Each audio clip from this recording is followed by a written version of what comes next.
The matron विद्रोह, एक अदृश्य script, the matrons revolt, an invisible script. जो कुछ आप सुनने वाले हैं वो कोई साजिश का सिद्धांत नहीं है, ये एक दबाया गया सामाजिक सत्य है, इतना खतरनाक कि इसके मूल शोधकर्ता की टेन्योर, पद छीन ली गई और उनके जीवन भर के काम को एक अब डिफंक्ट, बंद हो चुके विश्वविद्यालय के अचयनित अभिलेखागार में दफना दिया गया। अगले कुछ ही मिनटों में आप उस अदृश्य स्क्रिप्ट को समझेंगे जिसने लाखों पुरुषों के जीवन को संचालित किया है। एक ऐसी स्क्रिप्ट जो समझाती है कि जिस महिला के साथ आपने एक जिंदगी बनाई वो रातों रात एक अजनबी क्यों बन सकती है, जो उस जीवन को नष्ट करने में जुट जाती है। इस अंत तक आपके पास वो एक चीज होगी जिसे आधुनिक दुनिया आपसे दूर रखती है, भविष्य कहने का ढांचा, दी प्रेडिक्टिव फ्रेमवर्क। आप मातृ विद्रोह, दी मेट्रन्स रिवोल्ट को एक व्यक्तिगत विफलता के रूप में नहीं बल्कि उसके माध्यम से चल रहे एक ऐतिहासिक पैटर्न के रूप में देखेंगे। यह आपको स्पष्टता देगी जिससे आप अपनी बनाई हुई चीजों की रक्षा कर सकें और एक दार्शनिक की शांति के साथ इस केओस, अराजकता से निपट सकें। ई बुक प्रचार।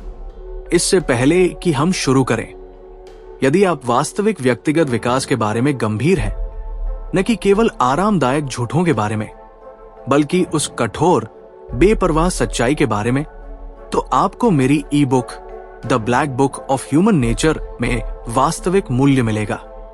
ये एक व्यावहारिक मार्गदर्शिका है जो मानव व्यवहार के दबे हुए सच्चाइयों को तोड़ती है, जिससे आपको खुद को और दुनिया को गहराई से समझने के लिए उपकरण मिलते हैं। लिंक पिन किए गए कमेंट में है। कहानी जेम्स की। कल्पना कीजिए एक आदमी जिसका नाम हम जेम्स रखेंगे। उसकी उम्र 48 साल है। 22 सालों से उसने अपनी पत्नी सारा के साथ एक जीवन बनाया है। उनके 2 बच्चे हैं, एक कॉलेज में, दूसरा हाई स्कूल में सीनियर है। घर जो कभी फुटबॉल अभ्यास, स्कूल नाटकों और किशोर नाटक की हलचल से भरा था, अब शांत होता जा रहा है। जेम्स इसे 2 दशकों की कड़ी मेहनत का पुरस्कार मानता है। वे पदोन्नतियां, प्रमोशंस जिन्हें उसने घर के करीब रहने के लिए छोड़ा था, वे शांत बलिदान जो उसने अपने परिवार की स्थिरता के लिए किए थे। वो सारा को देखता है और उसे एक साथी के रूप में देखता है जिसके साथ वो एक नए शांत अध्याय की शुरुआत करने वाला है। उसे खुशी का, उपलब्धि का एहसास होता है। एक विश्वास की सबसे कठिन मील अब पीछे छूट गए हैं, लेकिन सारा बदल रही है ऐसे तरीकों से जिन्हें वो समझ नहीं पा रहा। उनके साझा मजाक अब फीके पड़ जाते हैं। उसकी नजर जब उस पर पड़ती है तो अब परिचितता की नहीं बल्कि एक मूल्यांकन की होती है और वो उसमें कमियां पाती है। वो अपने फोन पर नई फिटनेस क्लासों में नए दोस्तों के साथ, जिन्हें जेम्स नहीं जानता, अधिक समय बिताती है। वो आत्मबोध और अपूर्ण जरूरतों की एक नई भाषा बोलती है। फिर एक मंगलवार को, जो किसी भी अन्य की तरह सामान्य था, वो किचन की मेज पर उसके सामने बैठती है। वही मेज जहां उन्होंने हजारों भोजन साझा किए हैं। और वे शब्द कहती है जो उसकी वास्तविकता को ध्वस्त कर देते हैं। मैं तुमसे प्यार करती हूं, लेकिन अब प्यार में नहीं हूं। मुझे खुद को खोजना है। जेम्स की दुनिया बिखर जाती है। ये किसी अफेयर का नाटकीय विश्वासघात नहीं है, हालांकि वो बाद में आ सकता है। ये कुछ अधिक ठंडा, अधिक व्यवस्थित है। ये एक साझा परियोजना का विश्वासघात है, एक संधि का एकतरफा विघटन जिसके बारे में उसे पता ही नहीं था कि ये पुनः बातचीत के लिए खुली थी। उसकी कहानी अद्वितीय नहीं है, ये एक महामारी है और इसका एक नाम है, द मेट्रन विद्रोह, दी मेट्रन्स रिवोल्ट। दबाया गया सत्य, डॉक्टर बेकमैन का शोध। ये घटना थेरेपी संस्कृति का आधुनिक आविष्कार नहीं है। ये एक जैविक और सामाजिक अनिवार्यता है जिसे दशकों से प्रलेखित, डॉक्यूमेंटेड और फिर दबा दिया गया है। हमारी कहानी तलाक की अदालत में नहीं बल्कि 1950 के दशक के अंत में शिकागो विश्वविद्यालय के पवित्र धूल भरे हॉल में शुरू होती है। डॉक्टर एलन पी बेकमैन नाम के एक मेधावी, परेशान समाजशास्त्री को युद्ध के बाद परिवार की स्थिरता का अध्ययन करने के लिए एक ग्रांट दी गई। उन्होंने जो खोजा वो इतना अशांत करने वाला था कि इसकी कीमत उन्हें उनके करियर से चुकानी पड़ी। दशकों के जनसांख्यिकीय डेटा का विश्लेषण करते हुए बेकमैन ने 38 से 45 वर्ष की आयु के बीच की महिलाओं द्वारा शुरू किए गए वैवाहिक विघटन में एक विशिष्ट और तीव्र वृद्धि की पहचान की, खासकर जब उनका सबसे छोटा बच्चा लगभग 16 या 17 वर्ष की स्वतंत्रता की दहलीज पर पहुंच जाता था। उन्होंने व्यवहारों के इस समूह को टर्मिनल नेस्ट सिंड्रोम कहा, लेकिन उनके निजी नोट्स एक अधिक नाटकीय शब्द का खुलासा करते हैं, the matron mutiny, the matron mutiny. Beckmann के सिद्धांत ने कहा कि मातृ भूमिका में महिला का निवेश इतना सर्वग्रासी था कि इसका समापन एक मानसिक शून्य पैदा करता है। इस शून्य में एक महिला का अपने साथी का मूल्यांकन नाटकीय रूप से बदल जाता है। प्रदाता, स्थिर पिता, भरोसेमंद पति, ये गुण जो बच्चे पालने के वर्षों के दौरान सर्वोपरि थे, अचानक देनदारियों के रूप में पुनः वर्गीकृत, रिकैटेगराइज्ड हो जाते हैं। वे बोरियत का प्रतिनिधित्व करते हैं, जुनून की कमी का और उस स्वयं की याद दिलाते हैं जिसका बलिदान किया गया था। बेकमैन का पेपर अमेरिकन सोशियोलॉजिकल रिव्यू में प्रकाशन के लिए स्वीकार कर लिया गया था। फिर वो गायब हो गया। ग्रांट वापस ले ली गई। जर्नल का अंक रहस्यमय तरीके से मेथोडोलॉजिकल कॉन्सर्न्स, कार्यप्रणाली संबंधी चिंताओं के लिए वापस बुला लिया गया। बेकमैन को 1961 में चुपचाप हटा दिया गया। उनका शोध दशकों बाद ही एक शोधकर्ता द्वारा खोदा गया जो खुद तलाक से गुजर रहा था और अभिलेखागार में जवाब ढूंढ रहा था, जहां उसे बेकमैन के सील किए गए बक्से, जिन पर नष्ट करने के लिए चिन्हित था, मिले। द लॉयल्टी शिफ्ट, निष्ठा का स्थानांतरण। ये विद्रोह समझने के लिए हमें पहले जेल को समझना होगा। एक महिला के जीवन के पहले भाग के लिए महिला निष्ठा प्रतिमान, दी फीमेल लॉयल्टी पैराडाइम, मुख्य रूप से एक पुरुष के प्रति नहीं, बल्कि घोंसले की परियोजना, the project of the nest के प्रति होता है। ये एक गहन सहज जैविक ड्राइव है। गर्भधारण, प्रसव और एक असहाय शिशु को एक व्यवहार्य इंसान में पोषित करने के इमेंस शारीरिक और मनोवैज्ञानिक प्रयास के बारे में सोचें। 20 वर्षों तक एक महिला की पहचान इस परियोजना में समाहित रहती है। उसका साथी का चुनाव एक आदिम स्तर पर इस परियोजना के लिए इष्टतम आनुवंशिक और प्रावधान भागीदार का चयन होता है। वो घोंसले की आधारशिला, the cornerstone of the nest है। इन वर्षों के दौरान उसकी उपयोगिता स्पष्ट होती है और साझा परियोजना के प्रति उसकी निष्ठा एक कार्यात्मक गठबंधन सुनिश्चित करती है, भले ही वो हमेशा जुनूनी रूप से खुश न हो। ये भरोसे का दौर है, साझा उद्देश्य का, कुछ साथ बनाने की खुशी का। लेकिन जब परियोजना पूरी हो जाती है तो क्या होता है? जब आखिरी बच्चा अपने पंख आजमा रहा होता है तो घोंसले की आधारशिला अचानक बस एक पत्थर बन जाती है, फर्नीचर का एक टुकड़ा। ये महान बदलाव का क्षण है। वो निष्ठा जो कभी परियोजना में और विस्तार से उसके मुख्य वास्तुकार में निहित थी, अब मुक्त हो जाती है। उसे एक नई वस्तु खोजनी होगी और हमारी आधुनिक दुनिया में वो नई वस्तु लगभग हमेशा स्वयं होती है। शीत कठोर data, the cold hard data. आइए ठोस डेटा देखें जिसे बेकमैन ने पहली बार देखा था और जिसे आधुनिक आंकड़े क्रूरता से पुष्टि करते हैं। National centre for family and marriage research के 2015 के एक लैंडमार्क अध्ययन के अनुसार 50 से अधिक उम्र के जोड़ों के लिए तलाक दर 1990 के बाद से दोगुनी हो गई है, भले ही समग्र तलाक दर में गिरावट आई है। यह है ग्रे तलाक क्रांति, दी ग्रे डिवोर्स रेवोल्यूशन। और इन तलाकों को कौन शुरू कर रहा है? एक चौंकाने वाला 66% समय ये महिला होती है। इस बारे में सोचिए, एक ऐसे आयु वर्ग में जहां अधिकतम स्थिरता की उम्मीद की जा सकती है, महिलाएं अभूतपूर्व दर पर शादियों को समाप्त कर रही है। डॉक्टर सुसान एल ब्राउन उस अध्ययन की सहलेखिका नोट करती है कि टिपिंग पॉइंट बच्चों के घर छोड़ने से गहराई से जुड़ा हुआ है। घोंसला खाली होता है और नींव में दरार आ जाती है।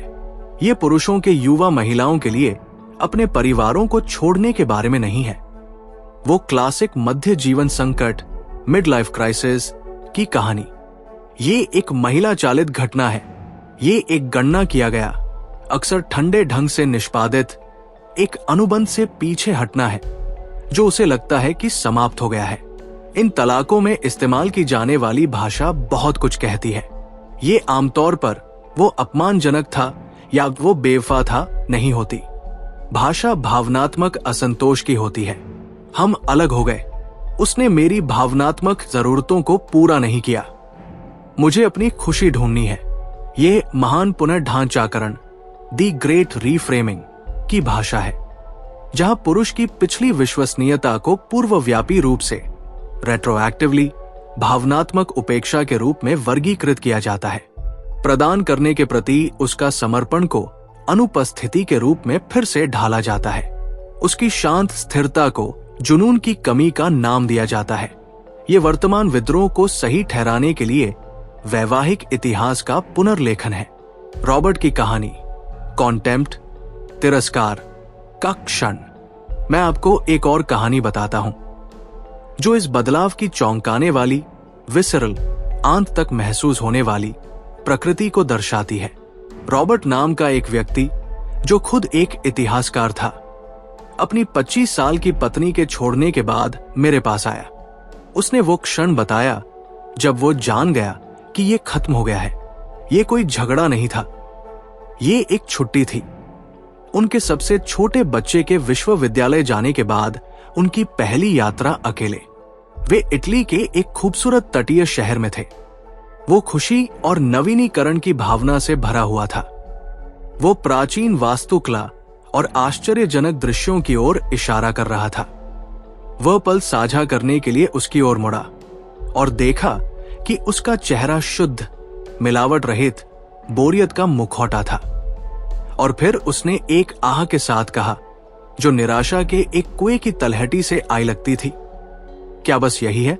क्या हमने इतने सालों तक इसीलिए काम किया, यहां खड़े होकर एक साथ पुरानी इमारतें देखने के लिए? रॉबर्ट के लिए ये गहन आघात का क्षण था। ये वही महिला थी जो कभी रात भर उसके साथ अपने सपनों के बारे में बातें करती थी, जिसने उसके साथ एक परिवार बनाया था। अब उन्होंने जो जीवन बनाया था वो उसके लिए तिरस्कार का स्रोत था। साझा यादें एक नींव नहीं बल्कि एक जंजीर थी। वो प्राचीन सुंदरता नहीं देख रही थी, वो अपनी खुद की बलिदानी जवानी का भूत देख रही थी और वह इसके लिए उसे दोषी ठहरा रही थी। उसकी निष्ठा पहले ही जा चुकी थी। ये एक फैंटम भविष्य के स्वयं में स्थानांतरित हो गई थी, एक स्वयं जो उसकी उपस्थिति के बोझ से मुक्त था। रॉबर्ट की कहानी उन हजारों पुरुषों की कहानी है जो एक ऐसी प्रक्रिया से हैरान, दिल टूटे और वित्तीय रूप से तबाह हो गए हैं जिसे उन्होंने कभी आते हुए नहीं देखा। द क्रूएल स्ट्रिक, सबसे क्रूर चाल। विद्रोह का प्रारंभिक चरण जोरदार नहीं होता, ये शांत होता है। ये निष्ठा का एक शांत आंतरिक हस्तांतरण है।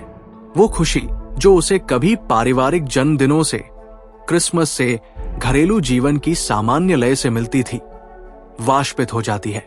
इसे एक बेचैन जिज्ञासा से बदल दिया जाता है, एक ऐसे जीवन के बारे में जो उसे लगता है कि उसने गवा दिया। वो खुद पर निवेश करना शुरू कर देती है, एक ऐसे जोश के साथ जो उस पुरुष के लिए विदेशी लगता है जिसने उसे एक मां और पत्नी के रूप में जाना था। जिम सदस्यताएं, योग रिट्रीट, नए सामाजिक दायरे, थेरेपी सत्र जो पूरी तरह से उसके आघात, उसकी जरूरतों, उसकी यात्रा पर केंद्रित होते हैं। ये नई निष्ठा का बुनियादी ढांचा है। इसे देखने वाला पुरुष अक्सर गर्व या राहत की भावना महसूस करता है। वो खुद को ढूंढ रही है, वो सोचता है ये स्वस्थ है। उसे ये एहसास नहीं होता कि वो उसी प्रक्रिया को खुशी दे रहा है जो उसे अप्रचलित बना रही है। वह एक अवधारणा उसके स्वायत्त स्वयं द्वारा अपने प्रतिस्थापन को वित्त पोषित कर रहा है। ये विद्रोह की सबसे क्रूर चाल है। ये सशक्तिकरण और आत्म देखभाल की भाषा का उपयोग नैतिक औचित्य के रूप में करता है, जिसके मूल में संसाधनों और निष्ठा का क्रूर पुनर्संरेखण है। पुरुष की विश्वसनीयता, उसकी अडिगता, अब वो लंगर है जो उसके जहाज को एक ऐसे बंदरगाह में रोक रहा है जिससे वो बेताब होकर भागना चाहती है। और लंगर का क्या किया जाता है? उसे काट दिया जाता है।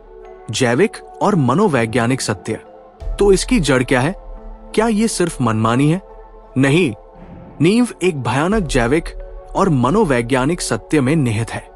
विकासवादी मनोवैज्ञानिक पेरिमेनोपॉजल जेस्ट की अवधारणा का उल्लेख करते हैं। जैसे जैसे एक महिला के प्रजनन वर्ष कम होते हैं, एक गहन बदलाव आता है। वो हार्मोनल ड्राइव जो कभी उसे पोषण और लगाव की ओर उन्मुख करती थी, फीकी पड़ने लगती है और इसकी जगह एंड्रोजेनिक ऊर्जा का एक उछाल उत्पन्न हो सकता है। स्वायत्तता की इच्छा, एजेंसी की एक अंतिम अध्याय की, जो उसके अपने शर्तों पर न कि दूसरों की जरूरतों पर परिभाषित हो। ये कोई रोग नहीं है, ये जीवन जितना ही महत्वपूर्ण एक जैविक संक्रमण है। समस्या ये है कि आधुनिक समाज इस ऊर्जा के लिए कोई स्वस्थ कंटेनर प्रदान नहीं करता है। मातृपद के बाद की महिला के लिए कोई संक्रमण के संस्कार, राइट्स ऑफ पैसेज, कोई सम्मानित सामाजिक भूमिकाएं नहीं है। वो एक शून्य के साथ छूट जाती है और उस शून्य में एक विषाक्त संस्कृति तेजी से आती है जो उसे बताती है कि उसकी खुशी सबसे बड़ा नैतिक कल्याण है और उस पर कोई भी प्रतिबंध, विशेष रूप से एक पति जो उसके पुराने जीवन का प्रतिनिधित्व करता है, उत्पीड़न है। यही वह चिंगारी है जो विद्रोह को जलाती है। पुरुषों को जो आघात लगता है वो एक नए अक्षम्य मीट्रिक द्वारा पुनर्मूल्यांकन किए जाने का आघात है। प्रदाता की अब आवश्यकता नहीं है। पिता ने अपना काम कर लिया है, अब तुम क्या हो? यदि आपका उत्तर केवल उसका पति है तो आप बहुत बहुत पतली बर्फ पर खड़े हैं। अकेले ज्ञान ही पर्याप्त नहीं है। ये उदासी भरी तस्वीर है। बीमारी की पहचान, ऐतिहासिक मिसाल, ठोस डेटा और मनोवैज्ञानिक तंत्र। हम गहरी खाई के किनारे खड़े रहे हैं और उसमें झांका है। हमने जेम्स को किचन की मेज पर और रॉबर्ट को इतालवी तट पर देखा है। हमने डॉक्टर बेकमैन के दबे हुए शोध को खोद निकाला है। आप अब समझते हैं कि आप जो अनुभव कर रहे हैं या जिसका आप डर रहे हैं वो व्यक्तिगत विफलता नहीं है, बल्कि एक भविष्यवाणी करने योग्य, लगभग आद्य रूपीय आर्केटाइपल तूफान है। लेकिन तूफान का ज्ञान केवल पहला कदम है। महत्वपूर्ण सवाल, वो सवाल जो हर आदमी अब डर और बेताब आशा की भावना से पूछ रहा है, वो ये है, क्या ये अपरिहार्य है? और अगर नहीं तो आप इसे कैसे रोकते हैं? आप इस आने वाले तूफान के खिलाफ अपने खुद के जीवन को कैसे बख्तरबंद करते हैं? जवाब वो नहीं है जो आप सोचते हैं। वे उसे नियंत्रित करने में, भीख मांगने में या एक प्रदाता के रूप में अपने प्रयासों को दोगुना करने में निहित नहीं है। समाधान, एकमात्र समाधान, आपकी अपनी पहचान और दुनिया की आपकी समझ के एक कट्टरपंथी और दार्शनिक पुन इंजीनियरिंग में निहित है। ये एक ऐसा रास्ता है जो कठिन, मांग करने वाला है और आपको एक सच्चाई को अपनाने की मांग करता है जो विद्रोह से भी अधिक परेशान करने वाली है। अब हम निदान से प्रतिविष की ओर बढ़ेंगे। हम उन वर्जित रणनीतियों में गहराई से उतरेंगे जो इस विद्रोह के खिलाफ एक शादी को टीका लगा सकती है, हेरफेर के माध्यम से नहीं, बल्कि एक जबरदस्त और अटूट व्यक्तिगत परिवर्तन के माध्यम से। आप अभेद्यता की त्रय, दी ट्रायड ऑफ इनवल्नरेबिलिटी के बारे में जानेंगे। वे तीन स्तंभ जो एक पुरुष को इस बदलाव के लिए अभेद्य बनाते हैं। हम उद्देश्य मूल्य, ऑब्जेक्टिव वैल्यू के अंधेरे मनोवैज्ञानिक सिद्धांत का पता लगाएंगे और इसे कैसे विकसित करें। और मैं सबसे महत्वपूर्ण एकल प्रश्न का खुलासा करूंगा जिसका उत्तर आपको अपनी पत्नी के 40वें जन्मदिन से पहले सकारात्मक रूप से देने में सक्षम होना चाहिए। एक सवाल जिसका प्यार से कोई लेना देना नहीं है और अटूट उद्देश्य से सब कुछ लेना देना है।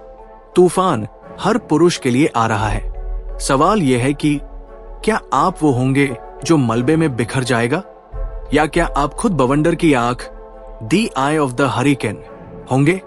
2. प्रतिकार, अभेद्यता की त्रय।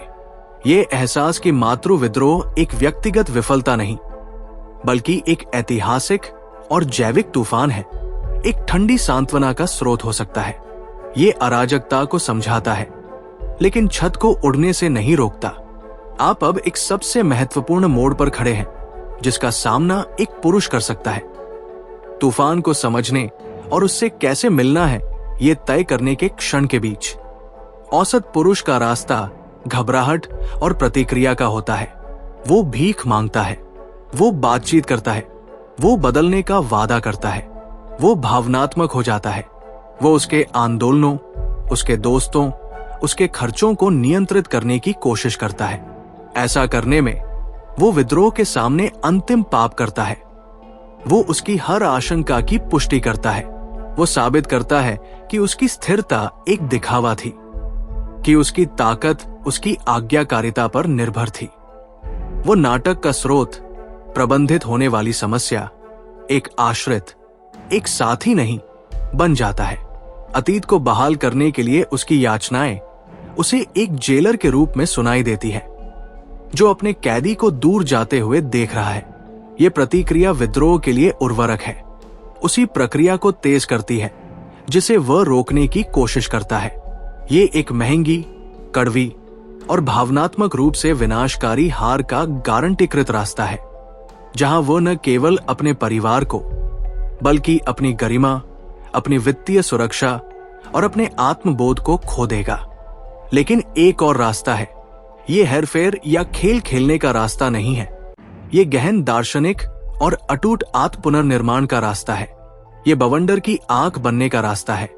शांत, स्थिर, अचल केंद्र, जिसके चारों ओर तूफान शक्तिहीन होकर गरजता है। स्तंभ 1, अटूट मूल पहचान, अनशेकेबल कोर आइडेंटिटी। आंख बनने के लिए आपको पहले उस पुरुष को नष्ट करना होगा जो आप बन गए हैं। पिछले 2 दशकों से आपकी पहचान एक त्रिमूर्ति रही है: प्रदाता, पिता, पति। ये बाहरी आकस्मिक भूमिकाएं हैं। एक प्रदाता के रूप में आपका मूल्य अर्थव्यवस्था और आपके स्वास्थ्य पर निर्भर है। एक पिता के रूप में आपका मूल्य आपके बच्चों की उपस्थिति और निर्भरता पर निर्भर है। एक पति के रूप में आपका मूल्य आपकी पत्नी के निरंतर समर्थन पर निर्भर है। विद्रोह संक्षेप में उस समर्थन का निरसन, रिवोकेशन है। जब ये बाहरी सत्यापन हटा दिए जाते हैं तो क्या शेष रहता है? अधिकांश पुरुषों के लिए उत्तर एक भयानक खालीपन है। यही वो शून्य है जिसे तूफान निराशा से भर देता है। इसलिए अभेद्यता की त्रय का पहला और अपरिवर्तनीय स्तंभ एक अटूट मूल पहचान का विकास है। ये एक ऐसी पहचान है जो दूसरों के लिए आप क्या करते हैं पर नहीं, बल्कि एक पुरुष के रूप में आप कौन है पर बनी है। ये एक व्यक्तिगत कोड, एक मिशन और एक आंतरिक स्कोरकार्ड द्वारा परिभाषित होती है। आपका मिशन आपकी पत्नी को खुश करना या एक अच्छा पिता बनना नहीं हो सकता। वे परिणाम हैं, मिशन नहीं। आपका मिशन कुछ ऐसा होना चाहिए जो आपके परिवार से स्वतंत्र होकर आपकी आत्मा को प्रज्वलित करे। ये एक व्यवसाय बनाना, एक शिल्प में महारत हासिल करना, एक दार्शनिक ग्रंथ लिखना, एक शारीरिक शिखर प्राप्त करना या कला बनाना हो सकता है। ये वो चीज है जिसे आप एक सुनसान द्वीप पर अकेले होने पर भी करेंगे, क्योंकि पीछा करना ही आपको परिभाषित करता है। ये स्वार्थ नहीं है, ये वास्तविक शक्ति की नींव है। एक मिशन वाला पुरुष एक ऐसा पुरुष है जिसे खाली घोंसले से अप्रचलित नहीं बनाया जा सकता। वो एक ऐसा पुरुष है जिसका उद्देश्य उसके परिवार से पहले आया था और उसके बाद भी रहेगा। जब विद्रोह की बेचैनी आपकी पत्नी में हलचल शुरू करती है तो उसे उसके नाटक से भरे जाने वाले शून्य का सामना नहीं करना पड़ेगा, बल्कि एक पुरुष की ठोस थोपने वाली दीवार का सामना करना पड़ेगा जो पहले से ही पूर्ण है। स्तंभ 2, उद्देश्य मूल्य, ऑब्जेक्टिव वैल्यू। त्रय का दूसरा स्तंभ उद्देश्य मूल्य का सिद्धांत है। ये एक ऐसी अवधारणा है जो रिश्तों के बारे में हमें जो कुछ भी सिखाया जाता है उसके विपरीत चलती है।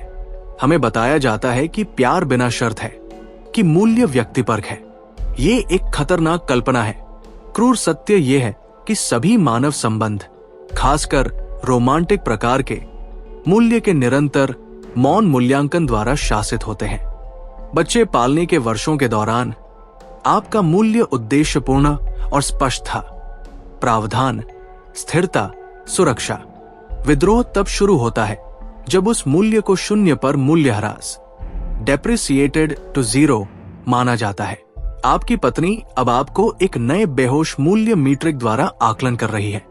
प्रेरणा, जुनून और जिसे विकासवादी मनोवैज्ञानिक मेट वैल्यू कहते हैं। क्या आप एक ऐसे पुरुष हैं जिसे अन्य महिलाएं अभी भी वांछनीय पाएंगी? क्या आप एक ऐसे पुरुष हैं जो अपने जनजाति, ट्राइब में सम्मान का आदेश देता है, या आप फर्नीचर का एक आरामदायक टुकड़ा है? ये धोखाधड़ी के बारे में नहीं है। ये आकर्षण के कच्चे जैविक गणना के बारे में है। एक पुरुष जो शारीरिक रूप से खुद को जाने देता है, जिसका अपनी पत्नी के बाहर कोई सामाजिक जीवन नहीं है, जिसके पास कोई कहानी, कोई रोमांच, अपना कोई ढांचा, फ्रेम नहीं है, उसका इस नए बाजार पर उद्देश्य मूल्य शून्य है। वो एक मूल्य ह्रासित संपत्ति है।